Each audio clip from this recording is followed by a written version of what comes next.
Hi, I'm Ronnie from Ronnie's Garage. This is our monthly tech meet, and we're going to be working on Silver Shadow height control components.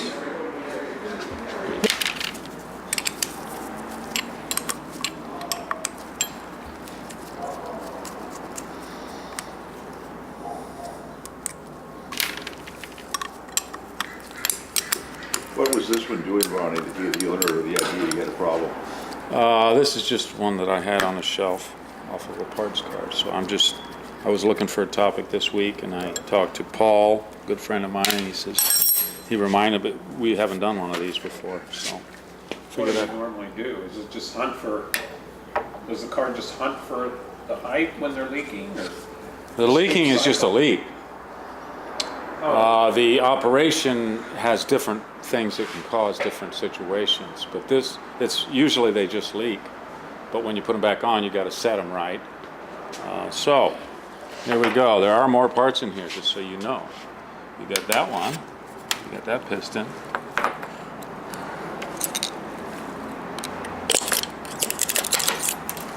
You got that one. You got this one. This is an early one. You got that one. And I think then you've got this housing. Now on this side, you've got this big spring. And we got more things to take apart. As you can see in here, if you want to look at these O-rings here, they're supposed to stick up above the surface of this because there's a groove in there. But this thing is super flat, so it's just old. And it was probably going to start leaking if it were on a car fairly soon. So this right here is the operating shaft, and if you look in there, you can see that moves that piston back and forth. And one thing that's one potential mistake you can make is if you're putting it on the car, if you move this shaft too much, this thing becomes disconnected. So it no longer will operate. And this is held in with a spring, so if you move the shaft too much, it's going to pop out. And you don't want to do it after you put it all together on the car, because then you've got to take it all back apart to do it. There's that. We got this one right here. We're almost out here. Now this is the other end piece, and now we've got the there's a little bell crank in there if you guys want to look. Let me see if I can operate it. The thing that moves that piston, you can see it, it's a bell crank in there. See it going up and down in there? So it's designed to come down and hook into this groove right here and then move this back and forth. And that's what moves the valves to direct the flow to the rams or away from them. So now we've got to pull this piece out, and this has a couple snap rings in it. Does this hydraulic system too, does that also operate the brakes? This does not operate the brakes, but it's part of one of the braking systems. So it takes pressure from one of the braking systems. I would say the fluid's looking very clean, it's leaking out of this one. Well, that's a good thing. Yeah, that's...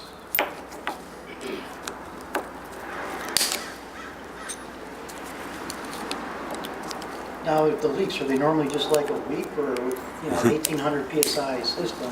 Well, they don't usually have a catastrophic failure. What happens is your first sign is when you pull a car in after driving it and park it, you come out the next day and there's some brake fluid leaking back by the rear wheel.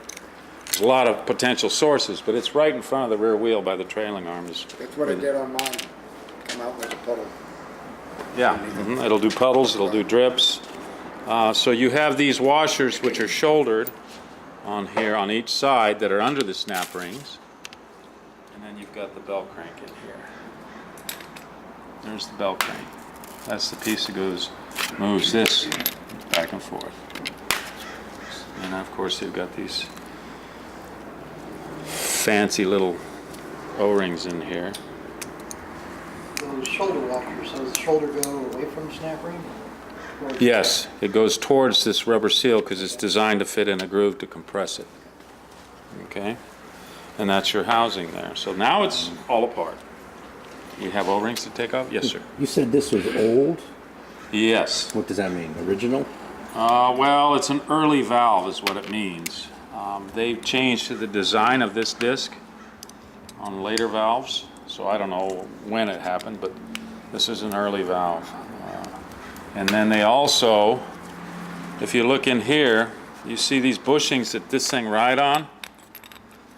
They're made out of brass on this one. The new ones are made out of like nylon. And I think it was for noise, because you got to remember that this moves up and down with the wheel, and you can hear it in hydraulics. That's the hardest thing to get rid of on one of these, is a hydraulic noise with the height control.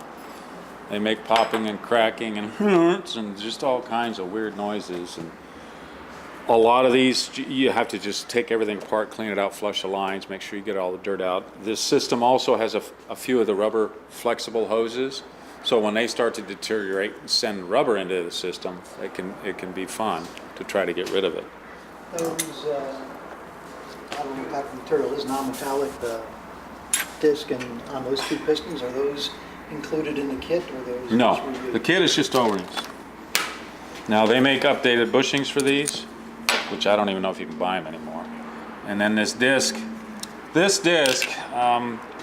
changed the design. If you look at the end, you can see an imprint on there. And this is the working spot right here. When this thing is applied up and down, it pushes against this, it pushes against the valve, which then displaces this disc, which allows fluid through another passage. Mm-hmm. Okay, and those don't incur anywhere? I've very rarely had to replace any parts that were worn. I've had pistons sticking. I've had these break before because it's pretty narrow in there, only because of a misalignment problem. I did have one of these valves blow up. Years ago, I had a mechanic do an accumulator, which is the pressure control, and he put it together wrong, and it just kept building pressure, so it actually broke the ears off of one of these housings. It just kept building pressure and popped it. Luckily, it broke that instead of blowing up the engine or something, because the accumulators are mounted to the side of the engine. And Funny, I'm fascinated by the sound, the hydraulic sound. Is that some? do I have to repeat them?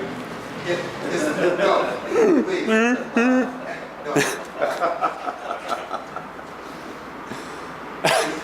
Do the concourse judges address that? Okay, concours. That's a great topic. It depends on the concours. Now, in the Rolls-Royce Club and the national meet, when you get to a senior award, which means you've won first in your class previously, then they do a test. It's the driving test. So they have another thing they have to do, and they get 3 judges in the car, and you drive them around. And if they hear that, they're going to mark off for it, obviously. So that's the only time a judge would ever know. Normally, concours, they just look at it and say, yeah, it's pretty, and this screw's not right, and whatever. But at a national level, they do crawl under the car, though, too. And they look at there's a whole checklist for each model series for the undercarriage. But the only time you're going to hear that function problem is when it's being driven. Thank you. It's a silly question. It's not a silly question. It's a great question. For that person that wants to get 100 points on and win the biggest award. All right, so right now, what I'm going to do is, I'll do this off of camera, but I'm going to clean up all the parts and get them all ready to put back together. Okay, so we can take a quick break.